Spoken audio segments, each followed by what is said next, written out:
For the last few years, I've had this sense that everything I learned as a kid about how America's government works is completely wrong. But I had no idea how bad things actually were until I saw this one graph.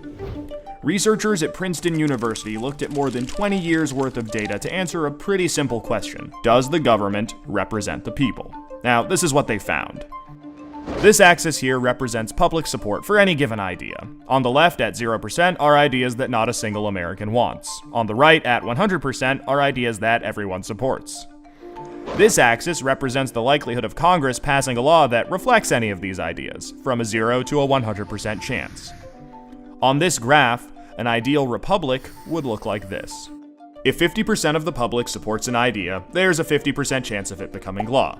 If 80% of us support something, there's an 80% chance. You get the idea.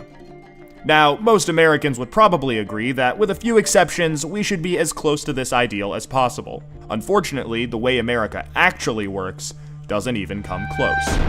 Take an idea that nobody supports, literally nobody, and it has about a 30% chance of becoming federal law.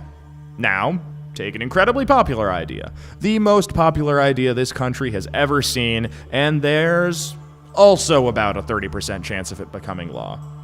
This means that the number of American voters for or against any idea has no impact on the likelihood that Congress will make it law.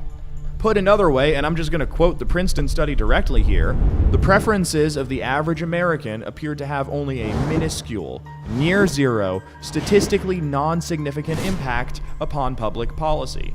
So if you've ever felt like your opinion doesn't matter and that the government doesn't really care what you think, well, you're right. But there's a catch. This flat line only accounts for the bottom 90% of income earners in America. Economic elites, business interests, people who can afford lobbyists, they get their own line.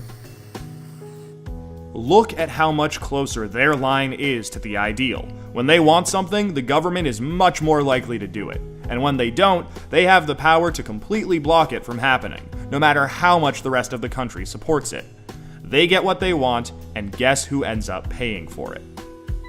We pay for it with the most expensive healthcare in the world. We pay for it with a tax code that's a complete mess. We pay for it with internet that's slower and more expensive, with wasteful spending, a floundering education system, a catastrophic drug war, and 1 in 5 American children born into poverty. Almost every major issue we face as a nation can be traced back to this graph.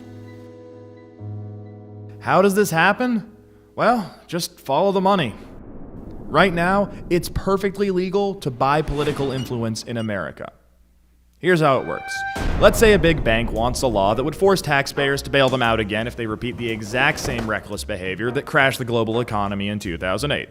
Not exactly the most popular idea with the public, and Congress knows that. That should be the end of it. But that's where the money comes in. It's perfectly legal for our bank to hire a team of lobbyists whose entire job is to make sure that the government gives the bank what it wants. Then, those lobbyists can track down members of Congress who regulate banks and help raise a ton of money for their re-election campaigns.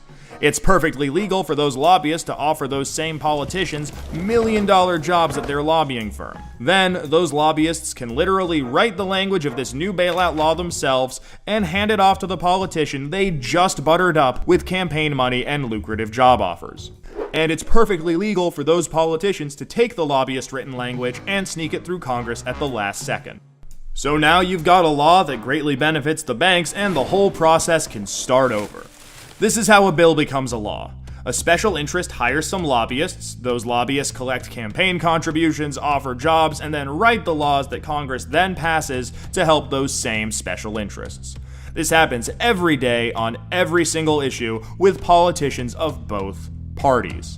In the last 5 years alone, the 200 most politically active companies in the United States spent $5.8 billion influencing your government. Those same companies got $4.4 trillion in taxpayer support. And that's trillion, with a T. And that's just the top 200 companies. Never mind every other special interest, every union, every trade association, and every billionaire. Every single one of them can use their money to buy political influence. You know, there's this idea out there that this only became a problem after the Supreme Court's Citizens United decision in 2010. But the data goes back almost 40 years, and the results are clear. Corruption is legal in America. And as long as it is, anyone who can spend money to buy political influence will. The solution here isn't rocket science. Make corruption illegal. We already know Congress won't do it. I mean, one look at this chart will tell you that. What we need is a plan that lets us go around Congress and do what the American people do best. Fix this mess ourselves.